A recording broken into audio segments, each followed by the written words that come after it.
Hi, I'm LioConvoy, and I'd like to talk about this figure from the Animal Warriors of the Kingdom toy line. It's all fun and games until the furries find out about it.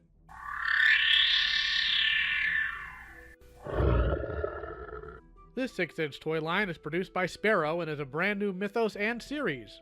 While the 4-inch toy line was produced previously, this new line is pushing it up a notch in articulation and scale for this series. Today, we're looking at Atreyu. His bio reads, Atreyu, heir to the throne of the House of Pharaolists. This young, brash warrior is determined to show he's worthy of succeeding his father's throne. This toy line's mythology is supported by a comic line that's still ongoing. The comic is pretty unique in setting, and if you'd like me to review that as well, let me know. Atreyu comes with a long sword, a dagger, a pair of gripping hands, a pair of open hands, a pair of fists, a handle for the included shield that you can plug in on either side to make him hold it with either hand, and a plug so you can tab the shield onto his back. His head moves 360, he can look up and down this far, his neck itself is on its own joint, the shoulders move 360 and he can raise them this high. The bicep rotates 360, his elbows are double jointed, and the hands spin 360, and the hands all have individual pivots. The butterfly joints move forward this far, and back this far. He has a good ab crunch that moves forward and back this far. The waist turns 360 and sits on a ball joint, which is hard to do stop motion of. Same with the legs that move forward and backwards this far, and split this far. The thighs rotate 360, though I couldn't get it to work well in stop motion. It functions perfectly, and there's a double joint at the knee. And the feet move forward and backwards with a side-to-side movement. Arg!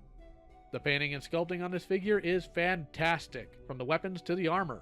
I love the gold trim on the armor itself. This stuff is durable. The weathered detail on the weapons is an excellent touch. An aspect of figures I never see anyone else talk about, including myself, is the feel of figures. And this guy, he is beefy. Feels great in the hand and has excellent heft to him. One thing I really like is that the armor, despite being thick, doesn't get in the way. He can properly sit in everything, which is more than I can say of similar toy lines that are much more expensive. Dang blasted! What's going on? I only have one specific quality issue I want to address, but it's extremely minor and doesn't cause any problems with display or posing. And that's the joint on the shoulder.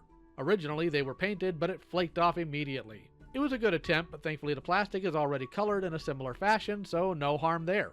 For my own personal gripes, I think the way the handle on the sword is designed is troublesome. Having him grip it on the leather part looks awkward and won't look well in photography because that's not where you grip a sword.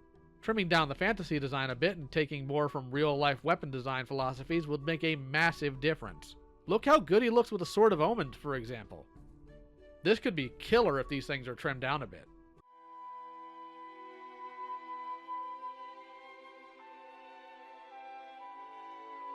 For my final thoughts, I'd like to give some recommendations here. Firstly, at first glance at the packaging, you may be taken aback at the price. I paid $40 for this from a local vendor, and at first wasn't aware it came with extra hands and parts. This is because they're all stored in a baggie at the bottom of the box. I'm sure that's a cost-cutting measure on a strategic level, but it may turn off people at first glance. I recommend perhaps an image on the back or side showing what additional things the figure comes with.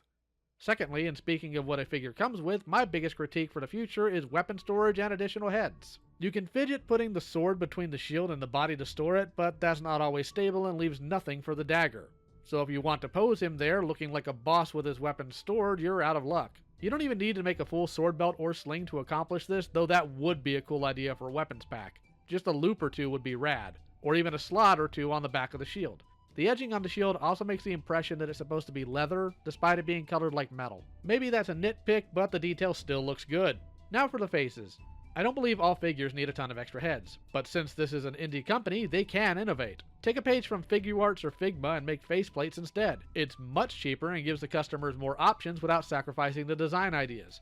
These are animalistic characters after all, they need war faces. Granted, I know you can buy extra random heads if you want an army build, but that's not quite what I'm referring to. So do I recommend this line?